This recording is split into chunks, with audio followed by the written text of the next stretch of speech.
Right, నమస్తే, welcome to Andhraprabha. Trainee IPS Uday Krishnareddy ఈయనకు సంబంధించిన రోజుకు ఒక వైరల్ వార్త వస్తుంది. అయితే ప్రస్తుతానికి ఆయనను ఉమెన్ సేఫ్టీ వింగ్ అధికారులు కస్టడీలోకి తీసుకుని విచారిస్తున్నట్లు తెలుస్తోంది.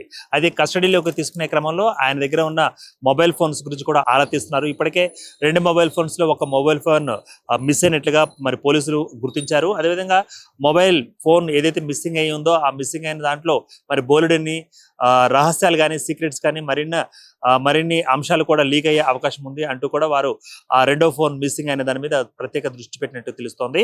సో మరి ముఖ్యంగా రేపు అంటే శుక్రవారం సాయంత్రం 5:30 గంటలకు కస్టడీ కొనసాగనుంది. ఇక అత్తాపూర్ పోలీస్ స్టేషన్ లో ఉమెన్ సేఫ్టీ వింగ్ లో డీసీపీగా పనిచేస్తున్న లావణ్య నాయక్ ఆధ్వర్యంలో ఈ విచారణ కొనసాగనున్నట్లుగా మనకి తెలుస్తోంది. ఇదే నేపథ్యంలో డీసీపీ అత్తాపూర్ పిఎస్ కు చేరుకున్నట్లు తెలుస్తోంది. అయితే కృష్ణారెడ్డిని డీసీపీ పర్యవేక్షణలో సిఐ జోస్న విచారిస్తున్నారు. కస్టడీలోకి తీసుకున్న తర్వాత కొత్త విషయాల్లో కూడా వెలుగులోకి వచ్చే అవకాశం ఉంది కాబట్టి దాని మీద దృష్టి పెట్టినట్టు కూడా తెలుస్తుంది. అంటే ఇప్పటికే మరి ట్రైనీ ఐపీఎస్ ఈ ఉదయ్ కృష్ణారెడ్డికి సంబంధించిన అంశాలు, అదేవిధంగా బాధితులు కూడా మేము అంటూ కూడా బయటకు వస్తున్న క్రమంలో, ఆ వార్తలు కూడా బయటకు వస్తున్న క్రమంలో సో ఆయన సెల్ ఫోన్ లో అంటే మిస్ అయిన సెల్ ఫోన్ లో మరింత సమాచారం ఉండవచ్చు, మరింత మంది బాధితులు ఉండే అవకాశం ఉంది అన్న కోణంలో పోలీసులు ప్రత్యేక విచారణ చేస్తున్నారు. అదేవిధంగా ఆయన నుంచి మరింత సమాచారాన్ని సేకరించే క్రమంలో ఆయన పర్సనల్ ల్యాప్టాప్ ను, అదేవిధంగా ఒక మొబైల్ ను ప్లస్ దీంతో పాటుగా కొన్ని వస్తువులను కూడా వారు సేకరించినట్టు తెలుస్తుంది. అయితే ఈయన విచారణలో కీలక ఆధారాలు సేకరించే దిశగా పోలీసులు ప్రత్యేక దృష్టి పెట్టారు కాబట్టి సో ఆయన నుంచి మరింత కీలక ఆధారాలు సేకరించిన వాటి ప్రకారం కేసు కట్టడం, అదనపు కేసు కట్టే ప్రయత్నంలో కూడా మరి పోలీసులు ముందుకు వెళ్తున్నారు.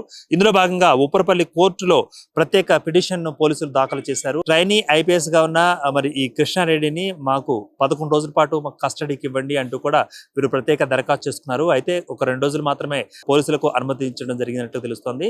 ఈ 2 రోజుల పాటు ఆయనను స్టేషన్ లో ఉంచి సో ప్రత్యేకంగా మరి కీలక అంశాలు ఏమైనా ఉన్నాయా, కీలక రహస్యాలు ఏమైనా ఉన్నాయా అనే వివరాలను కూడా సేకరించే పనిలో ఉన్నారు.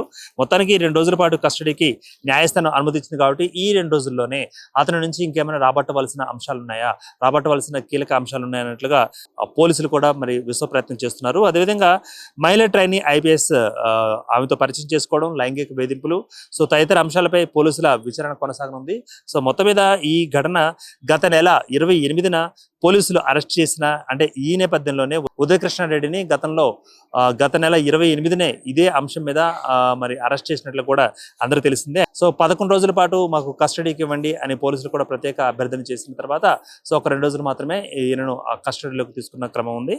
సో మొత్తం మీద ఇప్పటికే ఉదయ్ కృష్ణకు సంబంధించిన మరియు ల్యాప్టాప్ కానీ, అదేవిధంగా మొబైల్ ఫోన్ కానీ వీటిని కూడా పోలీసులు స్వాధీనం చేసుకోవడం, ఆ తర్వాత ఫోరెన్సిక్ ల్యాబ్ పంపించడం జరుగుతుంది. మరింత మంది బాధితులు ఏమైనా ఉన్నారా, లేకపోతే ఇంకేమైనా ఆధారాలు దొరికే అవకాశం ఉందా అన్న కోణంలో వారు మరి ఎంక్వైరీ స్టార్ట్ చేయబోతున్నారు. కెమెరామెన్ మనోజ్తో దుర్గా.